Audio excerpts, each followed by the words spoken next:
Hello everyone, आज हम BSc part third का न्यूक्लियर फिजिक्स का लेक्चर 6 स्टार्ट कर रहे हैं। लेक्चर 5 में, इससे पहले वाले लेक्चर में हमने न्यूक्लियर प्रॉपर्टीज़ के बारे में बात कर रहे थे। उसी को आगे कंटिन्यू करते हुए हम आज एंगुलर मोमेंटम और स्पिन की बात करेंगे किसी भी न्यूक्लियस की।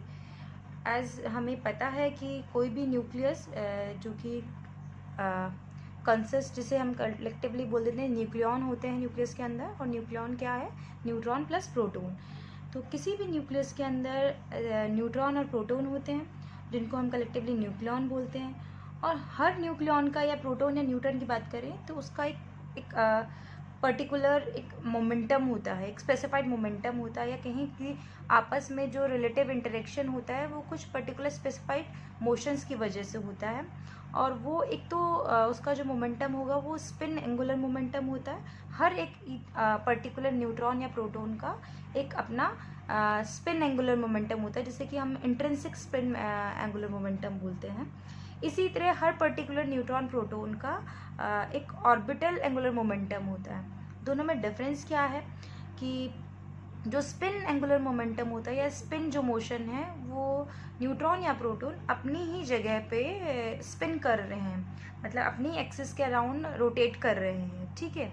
या जैसे स्पिनिंग टॉप होता है, जिसे लट्टू कहते हैं हिंदी में, जैसे जिस तरह से उसका मोशन है, अगर हम कहें स्ट्रेट मोशन जो है, तो अपनी एक्सिस के अराउंड उसका मोशन है। इसी तरह स्पिनिंग मोशन होता है। अगर ऑर्बिटल मोशन की बात करें तो ऑर्बिट के अराउंड अगर कोई मोशन हो रहा है, जो पर्टिकुलर किसी ऑर्बिट के अराउंड अगर मोशन हो रहा है, तो वो उस पर्टिकुलर प्रोटॉन या न्यूट्रॉन का या कलेक्टिवली न्यूक्लियॉन का ऑर्बिटल मोशन है।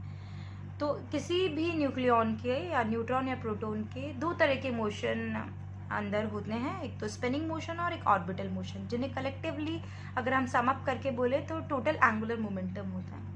तो हम कह रहे हैं each nucleon inside the nucleus has intrinsic spin angular momentum which is presumably due to the spinning motion of the nucleon about an axis through its center of mass. Means कि हर nucleon का inside the nucleus एक spin motion होता है, जैसे कि electrons का होता है, और उनका जो स्पिन एंगुलर मोमेंटम है वो हम हाफ से डिस्क्राइब करते हैं। इन यूनिट ऑफ एच क्रॉस बोले तो 1/2 h/2 होता है, ठीक है। अब ये अगर स्पिन हाफ पार्टिकल है न्यूक्लियॉन्स, तो वो उनका स्पिनिंग मोशन तो हम डिस्क्राइब कर चुके हैं, ठीक है। इसी तरह से इनसाइड द न्यूक्लियस जब किसी भी रिलेटिव मोशन में पार्ट करते हैं तो वो पर्टिकुलर किसी मोमेंटम से कैरेक्टराइज करे जाते हैं, जैसे कि हम ऑर्बिटल एंगुलर मोमेंटम कहते हैं। अभी मैंने क्लियर किया कि दो तरह के मोशन होते हैं, स्पिन का मोशन होता है और ऑर्बिटल मोशन होता है। तो एक तो हो गया स्पिन एंगुलर मोमेंटम और दूसरा हो गया ऑर्बिटल एंगुलर मोमेंटम, जिसे कि हम एल से डिनोट करते हैं, ठीक है। स्पिन को हम वहाँ एस से डिनोट करते हैं और इसको एल से डिनोट करते हैं। Spin and orbital angular momentum किसी न्यूक्लियॉन का कलेक्टिवली अगर उनको जोड़ दिया जाए, उनका जो सम होता है वो टोटल एंगुलर मोमेंटम कहलाता है। तो टोटल एंगुलर मोमेंटम हो क्या गया? Total angular momentum is equal to orbital angular momentum plus spin angular momentum, ठीक है। और अगर इन्हें हम डिनोट करें तो total angular momentum capital G से डिनोट किया जाता है, जो कि अलजेब्रिक सम है एल प्लस एस का। एल क्या है? एल वेक्टर क्या है? Orbital motion. और एस वेक्टर क्या है? स्पिन मोशन, ठीक है।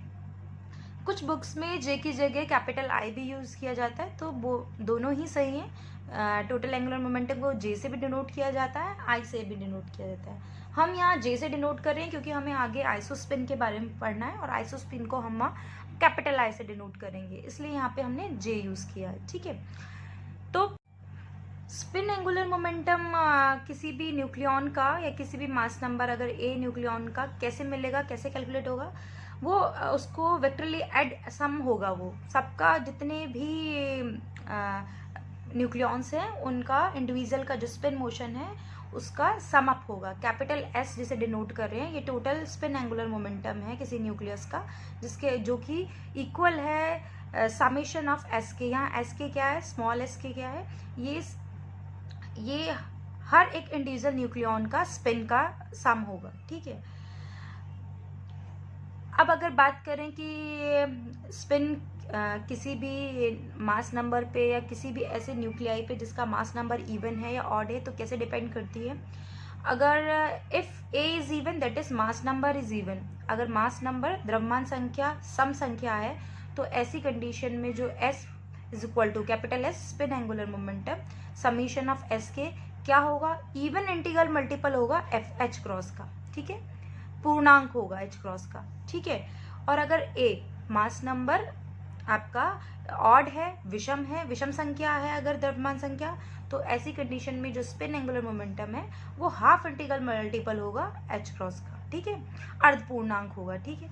इसी तरह से अभी ये हमने स्पिन बताया, इसी तरह से अगर हम लिखना चाहें तो टोटल ऑर्बिटल एंगुलर मोमेंटम भी लिख सकते हैं। वो क्या हो सकता है, कैपिटल एल से डिनोट किया जाता है, वो भी समीशन होगा किसका, एल के लिखा हुआ है, स्मॉल एल हर एक इंडिविजुअल न्यूक्लियॉन का ऑर्बिटल मोशन डिनोट करेगा, वेयर एल की जो वैल्यूज होती हैं वो 0 to n तक होती हैं, 0 1 2 3 इस तरह से चलती हैं। एस की जो वैल्यू होती है स्पिन, वो हम generally half spin half particle लेकर चलते हैं, तो S is equal to half लेकर चलते हैं।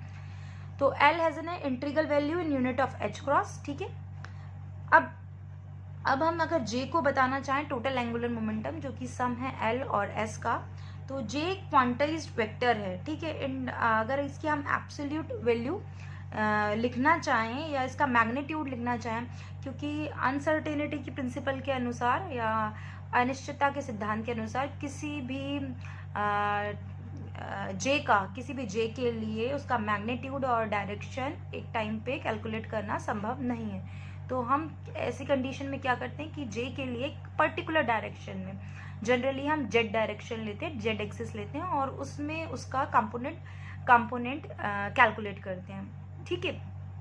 तो जे का जो एब्सोल्यूट वैल्यू है वो एक्सप्रेस करी जाती है अंडर रूट जे ब्रैकेट j+1 एच क्रॉस, ठीक है। इसी तरह से अगर स्पिन की बात करें तो स्पिन की वैल्यूज भी इसी तरह से लिखी जाती है, s is equal to under root s+1 h cross. हमने कहा कि पर्टिकुलर किसी डायरेक्शन में जेड एक्सिस में कोई कंपोनेंट जो जे का होगा वो जे जेड से डिनोट होगा और उस जे जेड की वैल्यूज कितनी हो सकती हैं, एम जे एच क्रॉस तक, जहाँ एम जे की जो वैल्यू है वो -j2 +j वेरी करेंगी और एम जे की जो पॉसिबल वैल्यूज हैं वो कितनी हो सकती हैं, 2j+1। इतनी वैल्यूज हैं जो एम जे की पॉसिबल हैं और वेरी कहाँ से कहाँ तक करेगी, -j2 +j। इसका मतलब क्या है, एम जे जो है इन बिटवीन -j2 +j है, ठीक है। अब जो टोटल एंगुलर मोमेंटम है, जैसे कि न्यूक्लियॉन्स के लिए या पर्टिकुलर न्यूक्लियर के लिए न्यूक्लियर एंगुलर मोमेंटम भी कहा जाता है, इसको हम अगर बताना चाहें कि मास नंबर से जे की वैल्यू पे कितना फ़र्क पड़ता है या किस तरह की वैल्यूज़ आती हैं, तो हम दो केसेस में डिवाइड कर सकते हैं न्यूक्लियर एंगुलर मोमेंटम को। केस फर्स्ट, जब ए की वैल्यू सम संख्या हो, केस सेकंड, जब ए की वैल्यू विषम संख्या हो, ऑड। ए अगर इवन है मतलब मास नंबर द्रव्यमान संख्या अगर सम संख्या है तो दो कंडीशन हो सकती हैं कि जेड भी इवन हो और एन भी इवन हो। जेड क्या है, प्रोटॉन संख्या, और एन क्या है, न्यूट्रॉन की संख्या, ठीक है। किसी भी न्यूक्लियाई में जिसका द्रव्यमान अगर सम संख्या हो, उसमें प्रोटॉन की संख्या भी अगर सम है और न्यूट्रॉन की संख्या भी सम है, तो ऐसी कंडीशन में जो कैपिटल जो जे है वो क्या होगा, 0 होगा, ठीक है। इसी तरह अगर सम संख्या ए तभी सम हो सकता है जब या तो दोनों इवन हो या दोनों ऑड हो, तभी सम संख्या आएगी, ठीक है। तो दूसरी कंडीशन क्या हो सकती है इसी में कि जे ऑड हो और एन भी ऑड हो। अगर दोनों ऑड हैं, ऐसी कंडीशन में जो जे की वैल्यू है वो 1 2 3 अप टू एन कितनी भी वैल्यू हो सकती है अगर दोनों ऑड हैं, और अगर दोनों इवन है तो जे की वैल्यू 0 होगी। इसका मतलब है कि जब सम संख्या होगी ए, मास नंबर ए इवन होगा, तो हमें जो जे की वैल्यू है वो इंटीग्रल मल्टीपल में मिलेगी, ठीक है, फुल इंटीजर मिलेगी। केस सेकंड, जब ए द्रव्यमान संख्या आपके विषम हो तो फिर दो केस हो सकते हैं कि द्रव्यमान संख्या ए कब ऑड हो सकती है कि या तो एक बार जेड इवन हो और एन ऑड हो, या जेड ऑड हो और एन इवन हो। दोनों ही कंडीशंस में जे की जो वैल्यूज़ हैं वो हमें हाफ इंटीजर्स मिलेंगी, ठीक है। ये जो एंगुलर मोमेंटम कैलकुलेट करने का तरीका है ये किस तरह से है कि इसका एक मेथड भी हुआ है जो कि हम बाद में डिटेल में डिस्कस करेंगे। अभी मैं शॉर्ट में बता देती हूँ कि एक मॉडल है शेल मॉडल, कि किसी भी न्यूक्लियस के अंदर न्यूक्लियॉन्स जो है न्यूट्रॉन और प्रोटॉन किस तरह से उनका किस तरह से डिस्ट्रीब्यूशन है या किस तरह से अरेंजमेंट है उनका। तो शेल मॉडल के अकॉर्डिंग ये जो अरेंजमेंट है ये अरेंजमेंट इस तरह का है कि जो न्यूक्लियॉन्स के अंदर इस तरह से शेल्स बने हुए हैं, ठीक है। और ये शेल्स में कितने, हर एक शेल्स में कितने न्यूक्लियॉन्स रहेंगे ये पर्टिकुलर स्पेसिफाइड तरीके से निकाला जाएगा। ज़्यादा डिटेल में ना जाते हुए अभी शॉर्ट में बता रही हूँ मैं। ये एनर्जी लेवल्स हैं, डिफरेंट एनर्जी लेवल्स हैं कि किस एनर्जी लेवल्स में कितने न्यूक्लियॉन्स स्टे कर सकते हैं। सबसे जो लोवेस्ट एनर्जी लेवल होता है वो 1s½ होता है, ठीक है। और इस एनर्जी लेवल में कितने न्यूक्लियॉन स्टे करेंगे वो 2j+1 वैल्यू से कैलकुलेट होता है। ये जो नंबर है, ये जो साइड में सफिक्स नंबर लगे हुए हैं, ये j नंबर्स हैं। ये जो आगे जो नंबर्स लगे हुए हैं इन्हें n कहते हैं, और ये जो है ये l होता है, ठीक है, ऑर्बिटल। तो j से अगर इस फर्स्ट वाले की बात करें, s½ लिखा हुआ है, अगर s½ मतलब ये j की वैल्यू ½ है, तो ये कितना हो गया 2j+1, 2 × ½ +1 दैट इज कितना आया 2।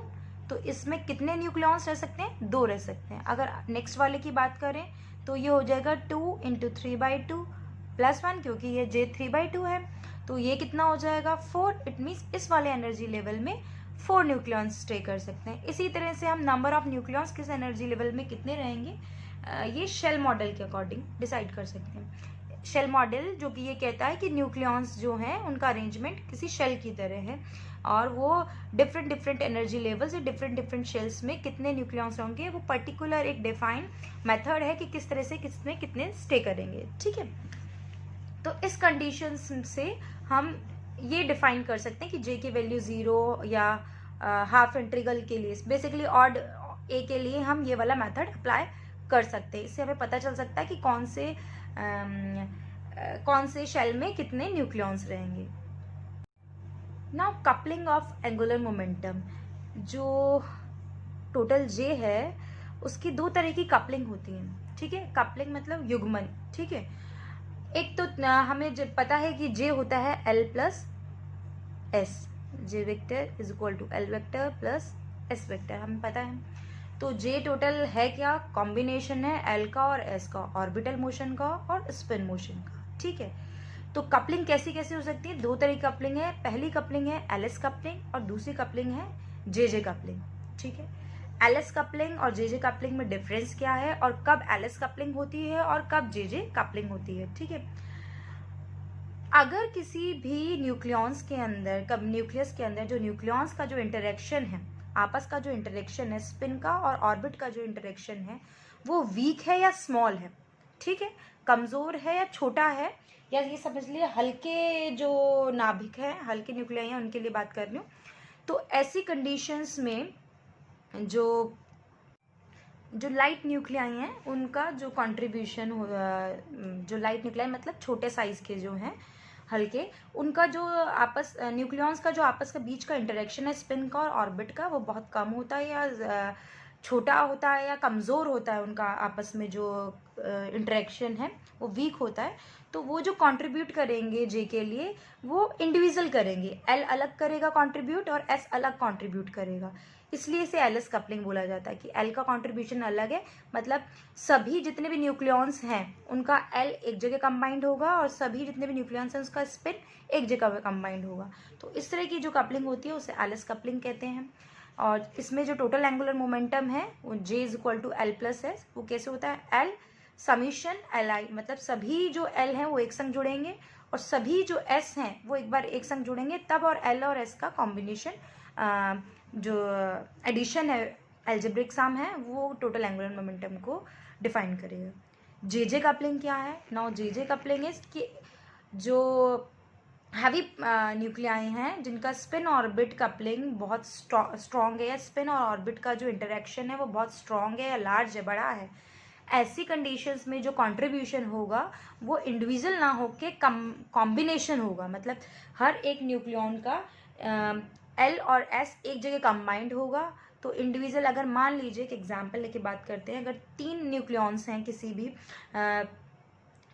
भी न्यूक्लियाई के अंदर 3 न्यूक्लियॉन्स हैं, तो ऐसी कंडीशन में जो तीनों न्यूक्लियॉन्स का अलग अलग L और S जुड़कर एक एक J कॉन्ट्रीब्यूशन होगा। इस केस में जहां मैंने J1 प्लस J2 कर रखा है, मान लीजिए J1 क्या है, L1 प्लस S1 का कॉम्बिनेशन है, J2 क्या है, L2 प्लस S2 का कॉम्बिनेशन है। तो ये इंडिविजुअली L और S का इतना ज़्यादा स्ट्रॉन्ग इंटरेक्शन है कि वो इंडिविजुअली कंट्रीब्यूट नहीं करेंगे, कंबाइंड होकर, सम अप होकर अलग अलग J कंट्रीब्यूट करेगा उनका।